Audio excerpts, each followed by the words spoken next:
नमस्कार दोस्तों, M Santoshi education IAS BCS में आपका स्वागत है। ये आप सामने देख रहे हैं यूपी पीसीएस के लिए फैक्ट बुक है। ठीक है, ये यूपी पीसीएस के लिए यहाँ पे लिखा हुआ है, बाकी आप सभी एग्जाम के लिए इंपॉर्टेंट है। ठीक है, इसको हम देखेंगे। यूपी पीसीएस जो एग्जाम देने जा रहे हैं वो इसको देख के तभी जाएंगे।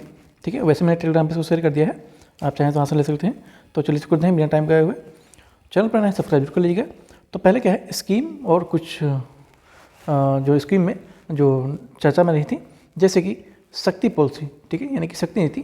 तो ये कोयला मंत्रालय द्वारा 2017 में प्रस्तुत शक्ति नीति और विद्युत क्षेत्र के कोयला आवंटित करने की एक पारदर्शी नीति थी। उसके बाद आता है पीएम जन धन, यानी कि प्रधानमंत्री जनजाति आदिवासी न्याय महाभियान।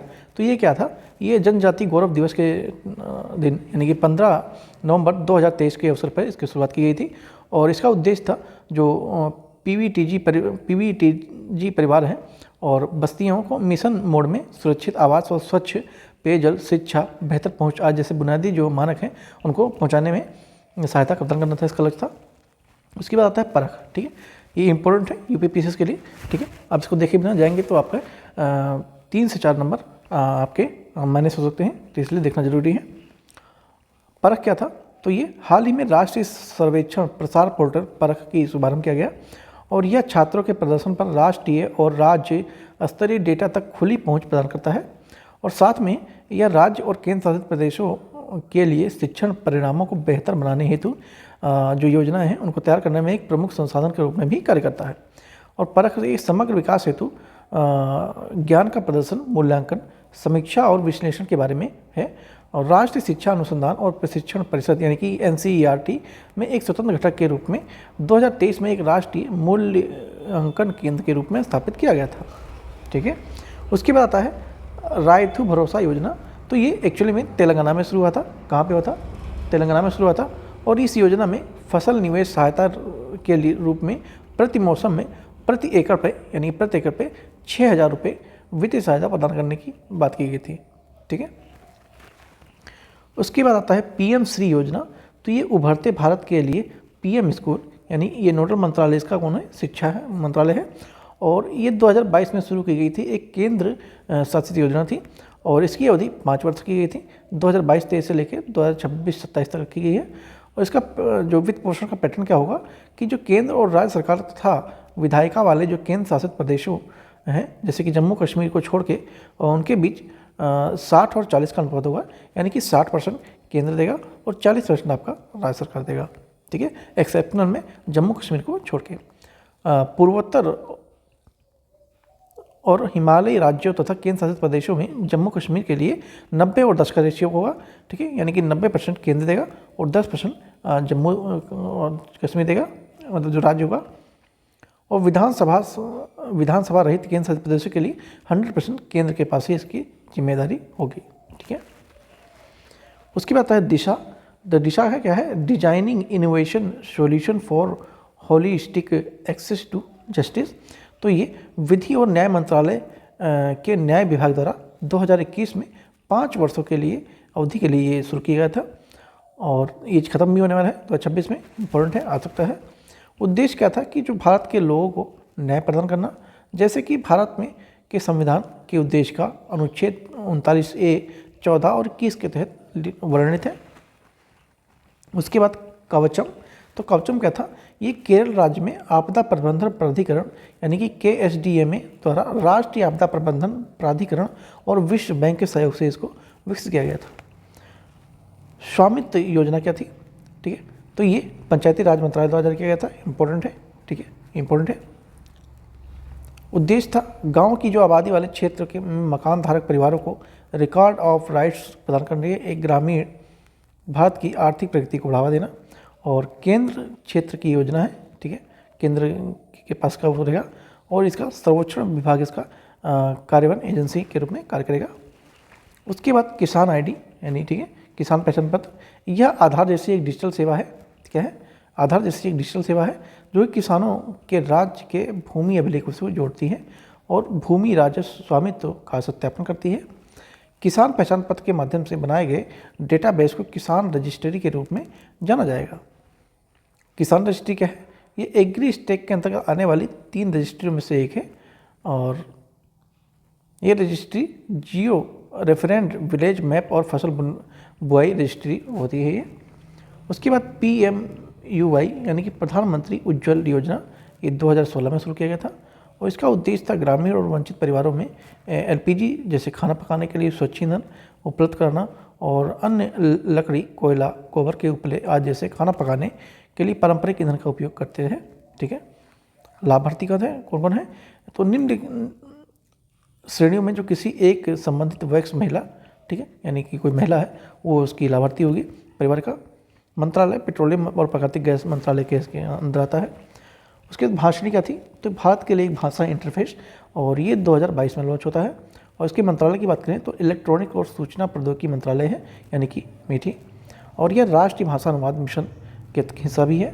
और यह AI आधारित भाषा अनुवादक उपकरण है जो भारतीय भाषाओं के लिए बहुभाषी अनुवाद प्रदान करेगा। उसके बाद स्टील PLI 1.1, तो इसका उद्देश्य था जो मूल्य वर्धित इस्पात के ग्रेड के जो निर्माण को बढ़ावा देना है, और इससे जो भारतीय प्रौद्योगिकी को मजबूत होने के लिए और मूल्य श्रृंखला को आगे बढ़ने में काफ़ी मदद मिलेगी। और इसके अगर इस्तेमाल करता मंत्रालय के अंतर्गत आता है। उसके बाद आता है PM अभिम, यानी कि प्रधानमंत्री आयुष्मान भारत स्वास्थ्य और अवसंरचना मिशन, तो ये 2021-22 में शुरू किया गया था और 64,180 करोड़ रुपए का इसका बजट है।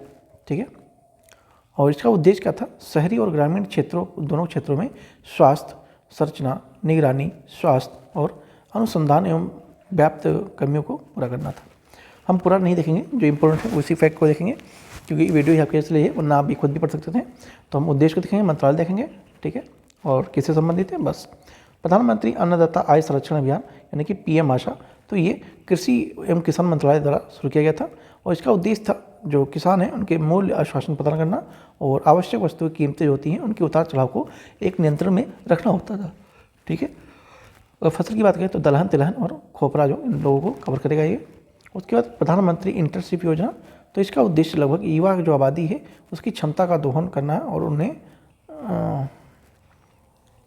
उन्हें भारत के शीर्ष कंपनियों में 12 महीने की जो इंटर्नशिप है उसको दिया जाएगा और ये कॉर्पोरेट मंत्रालय के अंतर्गत आता है। ठीक है, लाभार्थी की जो आयु है वो 21 से 24 होनी चाहिए। यांत्रिकी स्वच्छ पारिस्थितिकी तंत्र हेतु राष्ट्रीय कार्यक्रम, यानी कि नमस्ते योजना, तो इसका उद्देश्य था कि जो सफाई कर्मचारियों को औपचारिक रूप देना और मशीनों को लाना, बढ़ावा देना और सुरक्षा को भी सुनिश्चित करना इसका वो था। उसके बाद PM दक्ष इम्पोर्टेंट है। ठीक है, इम्पोर्टेंट है PM दक्ष, तो ये केंद्र प्रायोजित योजना थी और इसका कार्यान्वयन सामाजिक न्याय एवं अधिकारिता मंत्रालय द्वारा 2021-22 से 2025-26 तक के 5 वर्षों के अवधि के लिए स्वीकृत किया गया था। ठीक है, अगर उद्देश्य की बात करें तो उद्देश्य में जो प्रशिक्षित संस्थान है संचालित जो अल्पकालिक प्रशिक्षण, यानी कि कौशल विकास उद्यमता विकास कार्यक्रम को चलाना था। ठीक है, और लक्ष्य इसमें रखा गया था जो अनुसूचित जनजाति और जाति हैं और आर्थिक रूप से कमजोर है उनको इनमें सहायता प्रदान करना। PM युवा की बात करें तो युवा उभरते हुए बहुमुखी प्रतिभा वाले लेखक 2.0, तो ये शिक्षा मंत्रालय के अधीन आता है। ठीक है, इंडिया @75 परियोजना के, यानी कि आज़ादी का जो महोत्सव मनाया गया था तो उस समय शुरुआत हुई थी और ये 30 वर्ष से कम आयु के जो युवा है और नवोदित लेखकों को प्रशिक्षित करने के लिए एक लेखक परामर्श के कार्यक्रम है। ठीक है, और देश में लिखने और पढ़ने संस्कृति को बढ़ावा देने के लिए इसका शुरुआत किया गया था। तकनीकी वस्त्रों एवं आकांक्षी नवप्रवर्तकों के लिए अनुसंधान एवं उद्यमता हेतु अनुदान, यानी ग्रेट योजना, तो ये क्या है? भारत की तकनीकी वस्त्र स्टार्टअप इकोनॉमिस्ट विकसित करना था। केंद्रीय वस्त्र मंत्रालय 18 महीने की अवधि के लिए 50 लाख रुपए तक के अनुदान सहायता प्रदान करता है। उसके बाद PM अजय की बात करें, यानी कि प्रधानमंत्री अनुसूचित जनजाति अभ्युदय योजना, तो ये सामाजिक न्याय एवं अधिकारिता मंत्रालय के अधीन आता है और ये पूरा 100% केंद्र के अधीन योजना है। ठीक है, प्रारंभ वर्ष देखा है तो 21-22 में शुरू किया गया था। ओके, उसके बाद AI किसान इम्पोर्टेंट है। AI किसान, तो इसका उद्देश्य था कि जो जीवित AI समुदाय को बढ़ावा देना, जहाँ महिलाएं नवप्रवर्तक, परिवर्तनकर्ता और नेतृत्वकर्ता के रूप में उभर सके और नेतृत्व इसमें भारत के प्रधान वैज्ञानिक सलाहकार के रूप में कार्य करेगा। उसके बाद इवोल्यूशन कार्यक्रम, यानी कि स्टार्टअप के नेतृत्व वाले इलेक्ट्रॉनिक वाहन और समाधान कार्यक्रम, तो ये विज्ञान एवं प्रौद्योगिकी मंत्रालय के विज्ञान एवं प्रौद्योगिकी विभाग द्वारा लॉन्च किया गया था और इसका उद्देश्य था चयनित स्टार्टअप प्रौद्योगिकी डेमोन्स्ट्रेशन प्रशिक्षण घटकों और सत्यापन को उद्योग जगत को जोड़ने में सहायता प्रदान करना है, ठीक है, और बाज़ारों को तेज़ी से इसमें उपलब्ध करना है। उसके बाद इम्पोर्टेंट है क्या है, MSME यानी व्यापार सक्षमता और विपणन की पहल। तो इसमें ONDC के माध्यम से डिजिटल वाणिज्यिक तक पहुँच सक्षम बनाकर MSME को सशक्त बनाना और उसकी बाजार जो पहुँच है उसको बढ़ावा देना और साथ में व्यापार करने की लागत को कम करना था, ठीक है। आगे चलते हैं। शहरी बस्तियों का राष्ट्रीय भू स्थानिक ज्ञान आधारित भूमि सर्वेक्षण नक्शा यानी कि नक्शा कार्यक्रम, तो ये ग्रामीण विकास मंत्रालय के अंतर्गत आता है, ठीक है। अब बिलीव मैं वीडियो इसमें बनाना चाहता था क्योंकि मैंने इसको ऑलरेडी टेलीग्राम पे शेयर कर दिया है। देखिए टाइम आपके पास कम है, ठीक है। अगर आप वीडियो देखेंगे तो वीडियो में स्पीड बढ़ाने की लिमिट होती है, ठीक है, स्पीड बढ़ाने की लिमिट होती है। आप 2x पे देख सकते हैं, आप 1.5x पे देख सकते हैं, ठीक है, यानी कि जो भी आपकी क्षमता है उस पर आप देख सकते हैं। तो इससे आपका टाइम बचत होगा और जो इंपॉर्टेंट फैक्ट है वो भी आपको कवर हो जाएंगे, आपको पूरा पढ़ने की जरूरत नहीं पड़ेगी, ठीक है। तो इसलिए ये वीडियो मैंने सोचा बना देता हूँ और बाकी आप टेलीग्राम से PDF लेके आप और चाहें तो खुद पढ़ सकते हैं। बाकी आप इसे अगर कहीं आते जाते या कहीं रहेंगे रास्ते में कहीं बिजी भी हो तो भी 1.5 स्पीड पे सुनेंगे बेटर रहेगा। हाँ, तो कहाँ थे, ये ग्रामीण विकास मंत्रालय के अंतर्गत आता है नक्शा और डिजिटल इंडिया भूमि अभिलेख आधुनिकीकरण कार्यक्रम के एक भाग के रूप में 2024 में घोषित किया गया था। अगर उद्देश्य की बात करें तो उद्देश्य का था शहरी क्षेत्रों में भूमि स्वामित्व का विश्वसनीय दस्तावेजीकरण करना और सुनिश्चित करना और जो भूमि अभिलेख का निर्माण और अद्यतन करना है, ठीक है। उसके बाद 2024-25 के लिए संशोधित मुक्त बाजार योजना यानी घरेलू नीति यानी कि ओपन मार्केट, तो ये उपभोक्ता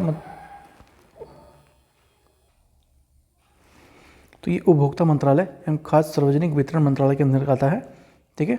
और इस योजना के अंदर जो भारतीय खाद्य निगम है यानी कि FSI केंद्रीय पुल से अधिशेष खाद्यान्न जैसे गेहूं चावल को पूर्व निर्धारित कीमतों पर ई नीलामी के माध्यम से खुले बाजार में इसको पहुंचाना है। उसके बाद DBIM यानी कि डिजिटल ब्रांड पहचान नियमावली, तो ये इलेक्ट्रॉनिक एवं सूचना प्रौद्योगिकी मंत्रालय के द्वारा आता है, मतलब अंतर्गत आता है। उद्देश्य की बात करें तो उद्देश्य पृष्ठभूमि के नागरिकों की आवश्यक सरकारी सेवाओं और तक सुगम पहुंचाना और सुनिश्चित करना है। JBG की बात करें यानी कि JC बोस अनुदान, तो ये अनुसंधान एवं राष्ट्रीय अनुसंधान प्रतिष्ठान के द्वारा किया गया है, ठीक है। और उद्देश्य की बात करें तो वरिष्ठ भारतीय वैज्ञानिक के योगदान को मान्यता प्रदान करना। सागरमाला स्टार्टअप इनोवेशन पहल यानी कि S212, तो ये पतन और पोत परिवहन एवं जल मार्ग मंत्रालय के उद्देश्य हरित नौका वाहन स्टार्टअप पोर्ट समुद्री जो रसद होता है जहाज निर्माण प्रौद्योगिकी और साधारण तट के जैसे विकास क्षेत्र में स्टार्टअप को सशक्त बनाने के लिए उसका उद्देश्य रखा गया था। DX की बात करें तो विकास एवं उद्यम डिजिटल उत्कृष्टता, तो इसका नेतृत्व भारत उद्योग परिसंघ द्वारा नीति फ्रंटियर टेक हब और अखिल भारतीय तकनीकी शिक्षा परिषद द्वारा सहयोग से किया गया और ये इतना इम्पोर्टेंट है नहीं, इसको छोड़ सकते हैं। स्वावलंबनी, तो ये प्रारंभ नीति आयोग के सहयोग से कौशल विकास एवं उद्यमिता मंत्रालय द्वारा प्रारंभ एक महिला उद्यमिता कार्यक्रम है और उद्देश्य की बात करें तो उच्च शिक्षा और संस्थानों छात्रों के लिए उद्यमशीलता कौशल संसाधन मार्गदर्शन प्रदान करना सशक्त बनाना होता है। CCP की बात करें स्वच्छ संयंत्र कार्यक्रम, तो ये कृषि एवं किसान मंत्रालय द्वारा प्रारंभ किया गया और किसानों को ये विषाणु मुक्त उच्च गुणवत्ता वाली रोपण सामग्री उपलब्ध कराकर बागवानी क्षेत्र में क्रांति लाना था। राष्ट्रीय हरित हाइड्रोजन मिशन की बात करें तो ये प्रधानमंत्री ने आंध्र प्रदेश के विशाखापट्टनम में के अंतर्गत भारत के पहले एग्रो हाइड्रोजन हब की आधारशिला रखी है। उसके बारे में जनवरी 2023 में घोषणा किया गया था। मंत्रालय की बात करें तो नवीन एवं नवीकरणीय ऊर्जा मंत्रालय के अंतर्गत आता है। लक्ष्य की बात करें तो 2030 तक प्रतिवर्ष 5 मिलियन मैट्रिक टन हाइड्रोजन के उत्पादन करना है। भारत एवं ग्रीन हाइड्रोजन प्रमाणन योजना की बात करें तो ये नवीन एवं नवीकरणीय ऊर्जा मंत्रालय के द्वारा आता है। उद्देश्य की बात करें तो हरित हाइड्रोजन और उसके व्युत्क्रमों की मापन निगरानी रिपोर्ट और साइट पर सत्यापन और प्रमाण हेतु विस्तृत कार्य प्रणाली को विकसित करना होता है, ठीक है। सहयोग पोर्टल की बात करें तो ये देश में साइबर अपराध को रोकथाम के लिए पता लगाने जांच करने और अभियोजन के लिए एक प्रभावी ढांचा और पारिस्थितिकी तंत्र तैयार करना होता है और गृह मंत्रालय के अंतर्गत ये आता है। भास्कर की बात करें तो Bharat startup knowledge access registry, तो ये स्टार्टअप से संबंधित जो हितधारकों के लिए विश्व की सबसे बड़ी डिजिटल रजिस्ट्री का निर्माण करना है। और अभिकर्ता की बात करें तो ये वाणिज्यिक मंत्रालय उद्योग के अंतर्गत आता है। नवाचार विकास और उपक्रमों के राष्ट्रीय पहल की बात करें तो विज्ञान प्रौद्योगिकी विभाग द्वारा 2016 में विकसित एक अम्ब्रेला कार्यक्रम है ये। और उद्देश्य की बात करें तो विचारों और नवाचार को सफल रूप से स्टार्टअप में विकसित करना है। राष्ट्रीय क्वांटम मिशन यानी इनकी नेशनल क्वांटम मिशन, तो वैज्ञानिक और औद्योगिक अनुसंधान विकास को बढ़ावा देने तथा क्वांटम प्रौद्योगिकी को नवोन्मेषण परिवेश में निर्माण करना है। ठीक है, अगर इसकी अवधि देखें 2023 से 31 तक की रखी गई है। प्रधानमंत्री प्रारंभिक करियर अनुसंधान अनुदान, तो ANRF की पहल में इसका उद्देश्य क्या है कि जो आसान बनाने वाले शुरुआती करियर वाले शोधकर्ताओं को निवेश के लिए लचीला बजट प्रदान करना और भारत के जो विज्ञान और प्रौद्योगिकी के लिए क्षेत्र में अग्रणी बनाना है। उसके बाद उच्च प्रभाव वाले क्षेत्रों में उन्नति मिशन के लिए इलेक्ट्रॉनिक वाहन, तो ये भी ANRF की पहल है। ठीक है, और ये इलेक्ट्रॉनिक चीज़ों को लेकर बात की गई, इंपॉर्टेंट नहीं इतना।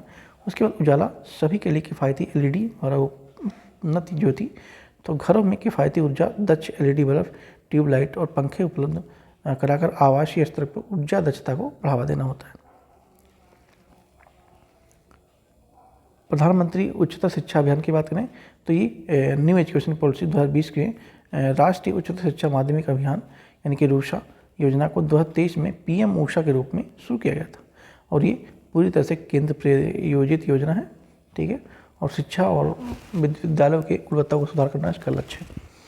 विकसित पंचायती कर्मयोगी पहल, तो ये कार्मिक मंत्रालय और लोक शिकायत एवं पेंशन मंत्रालय के अधीन है और निर्वाचित प्रतिनिधियों और अधिकारियों को प्रभावी शासन और सहभागी नियोजन के लिए आवश्यक उपकरणों और ज्ञान सुनिश्चित करने के लिए पंचायती राज संस्थाओं क्षमता और योग्यता को बढ़ावा देना है। Accelerating smart power and renewable energy in India, यह भारत और ब्रिटेन के बीच एक द्विपक्षीय पहल है जिसका उद्देश्य भारत में उच्च ऊर्जा परिवर्तन और सतत विकास को बढ़ावा देना है। ठीक है,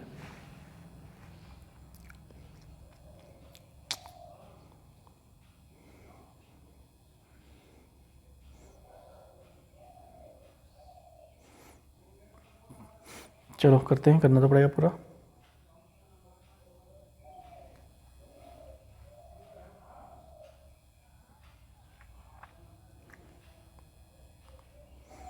एक सेकंड, कहाँ पे थे हम? PM ऊषा हो गया था, यहाँ पे थे, ये भी हो गया था। यहाँ से शुरू करते हैं। भारतीय भाषा पुस्तक योजना, तो ये स्कूलों उद्देश्य शिक्षा और भारतीय भाषाओं के लिए पुस्तकों को डिजिटल रूप से उपलब्ध कराना है। इसका उद्देश्य PMCYSCM की बात करें तो PM श्रम योगी मानधन योजना, तो ये असंगठित क्षेत्र में जो श्रमिक हैं उनकी वित्तीय सुरक्षा के माध्यम से सार्वभौमिक पेंशन को कवरेज करना है। और ये श्रम एवं रोजगार मंत्रालय द्वारा 2019 में शुरू किया गया था। ठीक है, तो इतना आपके लिए ये इम्पोर्टेंट है। आगे चलते हैं। प्रधानमंत्री G1 योजना, तो ये पेट्रोलियम एवं प्राकृतिक गैस मंत्रालय का अधीन आता है, ध्यान रखेंगे।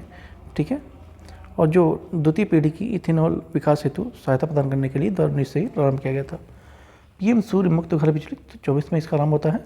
उद्देश्य का था जो रूफटॉप सोलर पैनल है उसको स्थापित करना और 1 करोड़ घरों से को 300 मासिक यूनिट बिजली मुक्त करना, इसका लक्ष्य रखा गया था। जियो पारसी योजना, तो ये अल्पसंख्यक कार्यालय मंत्रालय द्वारा है और ये केंद्र क्षेत्र की योजना है, मतलब केंद्र द्वारा इसका प्रयोग है। और उद्देश्य की बात करें तो जो जनसंख्या में गिरावट की प्रवृत्ति है, पारसी जनसंख्या है, उनकी गिरावट में प्रवृत्ति को उसको बदलना है और उनकी जनसंख्या में स्थिर करने के लिए एक वैज्ञानिक प्रोटोकॉल की आवश्यकता इसमें है। और राष्ट्रीय प्रशिक्षित नेट्स मंत्रालय द्वारा शिक्षा मंत्रालय के अधीन आता है और मुख्य से जो स्नातक और डिप्लोमा वाले या व्यवसायिक प्रमाण पत्र धारक हैं उनको 6 माह से लेकर 1 वर्ष तक की अवधि के लिए प्रैक्टिकल आदि की सुविधा प्रदान करना इनका लक्ष्य है। ठीक है, निर्यात एवं प्रगतिशील अनुभव अभिनव और सहयोगात्मक हस्तक्षेप के माध्यम से मसाला क्षेत्र में स्थिरता योजना, तो ये वाणिज्य के उद्योग मंत्रालय के अंतर्गत आता है और इसका उद्देश्य इलायची के अंतर्गत क्षेत्र में विस्तार करना और छोटी एक बड़ी इलायची उत्पादकता बढ़ावा देना, साथ में निर्यात संवर्धन हितधारकों की क्षमता निर्माण वगैरह कौशल को भी आज देखना होता है। NPS वत्सल योजना, तो ये सभी नागरिक के लिए है जिसकी 18 वर्ष की आयु से कम है। ठीक है, सभी वयस्क के व्यक्ति के लिए है जो कि 18 वर्ष से कम है। वयस्क होने पर योजना आसानी से एक समान एनपीएस खाते में परिवर्तित हो जाता है। जैव प्रौद्योगिकी अनुसंधान नवाचार एवं उद्यमिता विकास मंत्रालय योजना, तो ये बायोटेक्नोलॉजी विभाग द्वारा विज्ञान एवं प्रौद्योगिकी मंत्रालय के अंतर्गत है। उद्देश्य की बात करें तो इसमें जैव विनिर्माण जैव प्रौद्योगिकी विभाग के रूप में अग्रणी देश के रूप में भारत की स्थिति को सुदृढ़ करना और 2030 तक भारत के 300 बिलियन अमेरिकी डॉलर जैसे अर्थव्यवस्था को बनाना है। सामर्थ्य की बात करें तो ये वस्त्र मंत्रालय के अंतर्गत आता है और इसका उद्देश्य है संगठित जो वस्त्र और संबंधित क्षेत्र में रोजमर्रा सृजन करना और प्रोत्साहित और समर्थन प्रदान करना और कताई बुनाई छोड़कर वस्त्रों की संपूर्ण श्रृंखला को शामिल करना होता है। उसके बाद सारथी, तो ये नाशवान खाद्य पदार्थ जैसे होते हैं परिवहन फसल कटाई के बाद होने वाले नुकसान को कम करने में मदद करेगा। ठीक है।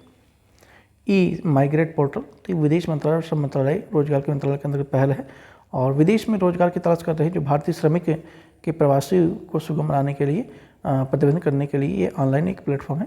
अटल पेंशन योजना, तो ये सब जानते हैं आप लोग, 2015 में वित्त मंत्रालय के द्वारा शुरू की थी और इसमें सभी भारतीय विशेषकर वंचित जो असंगठित क्षेत्र के श्रमिक हैं उनको एक सार्वभौमिक सामाजिक सुरक्षा प्रदान करने की इसमें बात की गई थी।